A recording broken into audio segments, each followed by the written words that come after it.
There was a time, and it was many years ago now, when I had to stay in a hospital for almost 9 weeks.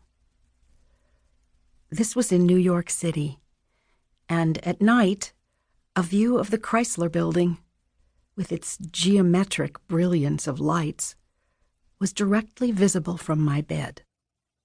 During the day, the building's beauty receded, and gradually it became simply one more large structure against a blue sky, and all the city's buildings seemed remote, silent, far away. It was May, and then June, and I remember how I would stand and look out the window at the sidewalk below and watch the young women, my age, in their spring clothes, out on their lunch breaks. I could see their heads moving in conversation, their blouses rippling in the breeze. I thought how, when I got out of the hospital, I would never again walk down the sidewalk without giving thanks for being one of those people. And for many years I did that. I would remember the view from the hospital window and be glad for the sidewalk I was walking on. To begin with, it was a simple story. I had gone into the hospital to have my appendix out. After 2 days, they gave me food, but I couldn't keep it down. And then a fever arrived.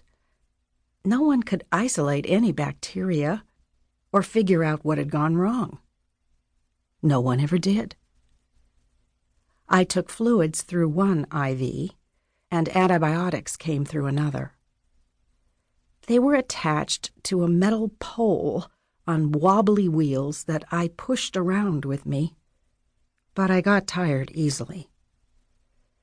Toward the beginning of July, whatever problem had taken hold of me went away. But until then, I was in a very strange state, a literally feverish waiting, and I really agonized. I had a husband and 2 small daughters at home. I missed my girls terribly, and I worried about them so much I was afraid it was making me sicker. When my doctor, to whom I felt a deep attachment, he was a jowly-faced Jewish man who wore such a gentle sadness on his shoulders, whose grandparents and 3 aunts, I heard him tell a nurse, had been killed in the camps, and who had a wife and 4 grown children here in New York City.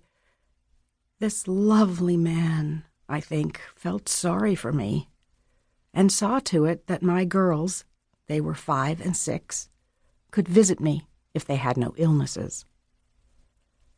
They were brought into my room by a family friend, and I saw how their little faces were dirty, and so was their hair, and I pushed my IV apparatus into the shower with them. But they cried out, "Mommy, you're so skinny." They were really frightened. They sat with me on the bed while I dried their hair with a towel, and then they drew pictures, but with apprehension, meaning that they did not interrupt themselves every minute by saying, "Mommy, Mommy, do you like this? Mommy, look at the dress of my fairy princess." They said very little. The younger one especially seemed unable to speak, and when I put my arms around her, I saw her lower lip thrust out and her chin tremble. She was a tiny thing, trying so hard to be brave. When they left, I did not look out the window to watch them walk away with my friend who had brought them, and who had no children of her own. My husband, naturally, was busy running the household, and also busy with his job, and he didn't often have a chance to visit me. He had told me when we met that he hated hospitals. His father had died in one when he was 14. And I saw now that he meant this. In the first room I had been assigned was an old woman dying next to me. She kept calling out for help. It was striking to me how uncaring the nurses were as she cried that she was dying. My husband could not stand it. He could not stand visiting me there, is what I mean. And he had me moved to a single room. Our health insurance didn't cover this luxury, and every day was a drain on our savings. I was grateful not to hear that poor woman crying out. But had anyone known the extent of my loneliness, I would have been embarrassed. Whenever a nurse came to take my temperature, I tried to get her to stay for a few minutes. But the nurses were busy. They could not just hang around talking.